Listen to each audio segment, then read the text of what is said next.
Hello students, we all have heard about noun. Yes, it is one of the easiest chapters of the English grammar. Yes, right. But it is also the concept without which English grammar cannot be understood well. So here is this video which is going to help you a lot with the concepts.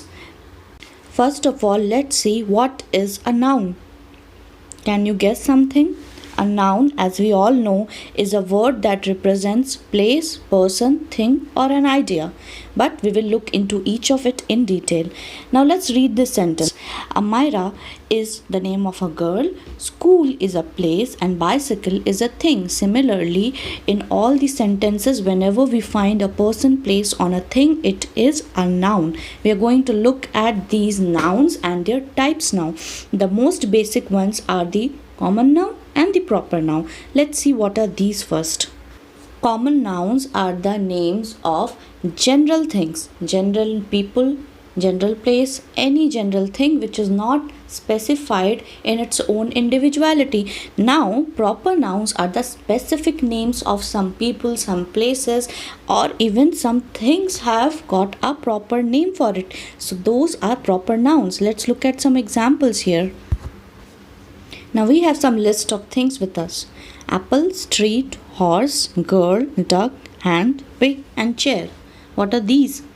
And then we have India, Himalaya, the poster of Virat Kohli, Harry Potter, who is a character of the novels, Australia, which is also a country, and Christmas, which is a festival.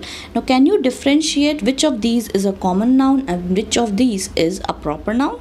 Yes, the general names like apple, street, horse, and girl, all these are common noun, and the specific names of places, things, countries, festivals, all of them are proper nouns. So now you know how to differentiate between common nouns and proper nouns. Always remember to write whenever this question is given to you, common noun and proper noun. Always apply this logic and remember the concept. Let's clear this with one more example.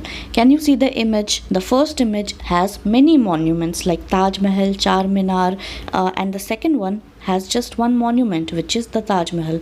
The first monument, we can easily say that I have seen a lot of monuments. Now monuments is just a reference to a building which is old and historic, right? But it does not give you the name of any specific building. That is why monuments is a common noun. But on the other hand, if we are going to talk about the second image, this image is of Taj Mahal. Yes, it is a specific building and it has a specific recognition to it. When we say Taj Mahal, we know which particular building we are talking about, and that is why Taj Mahal is a proper noun. Another difference over here is that whenever we are writing a common noun, it will always start with a small letter, and when we are writing a proper noun, it will always start with a capital letter. Okay. Now I am sure that you're through with the concepts of common noun and proper noun. So now let's move to another classification of nouns. Can you look at the image and guess what is it? And now what do we have?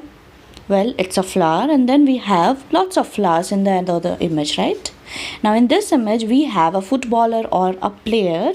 And then when you see the next image, we have lots and lots of players there, right? Or you can say many players on the screen. Okay, now let's look at this particular object. What is it? It seems like a pencil, right? And well, we have a lot of pencils over here. What is this? One little bird. Oh, and in this next image that we are going to have, oh, many birds are there in the sky.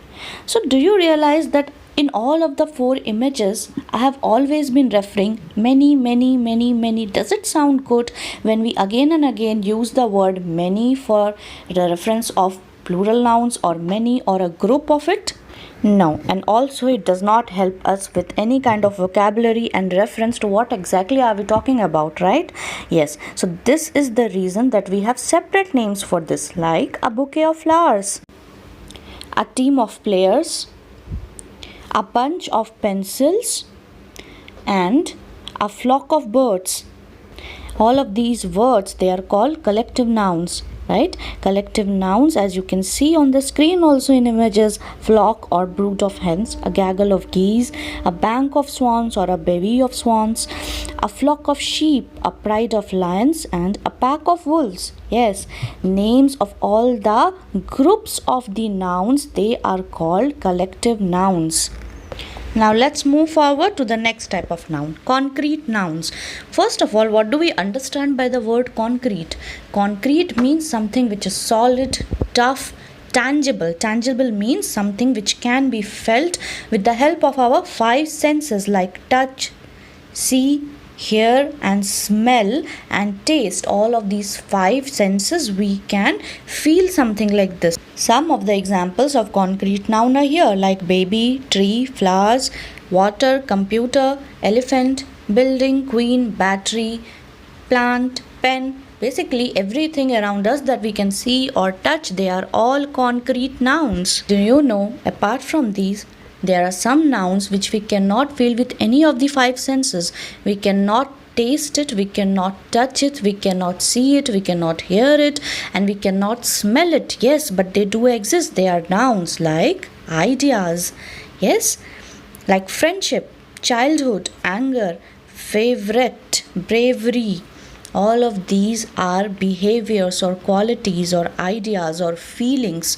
These are all nouns. Yes, and these nouns we call as abstract nouns. So always remember that abstract nouns are those nouns in particular which can also be verbs, which can also be adjectives, but their form and their name is different in the form of a noun. Like when we are saying the brave army man fought in the battle. Brave is an adjective used for the army man here, right? But when we say the army man fought with bravery in the battle, bravery is separately regarded as a noun in this sentence. Now look at the second sentence, second example. Abstract nouns can also be formed from verbs like Ramola knows German very well. Yes, knows. Knowing is a verb. In the second sentence though, Ramola's knowledge of German helped us while getting around in Austria. Knowledge is something that we cannot touch, we cannot taste, we cannot see, smell or hear, right? But knowledge is an abstract noun here. So we have seen that knowledge is a separate idea or a quality that we are talking about. Ramola's knowledge means Ramola's possession, something that she possesses. And what does she possess? She possesses a knowledge. But this knowledge cannot be felt with any of the five senses, hence it is an abstract noun. Now that we have seen all the different types of nouns, it is time for you to pick up your book and go through all of these different types of nouns in detail and look at their examples and practice all the exercises that you have already done in the class. I hope that this video was helpful for you in clearing all your doubts in nouns and different types of nouns. Thank you so much for watching the video.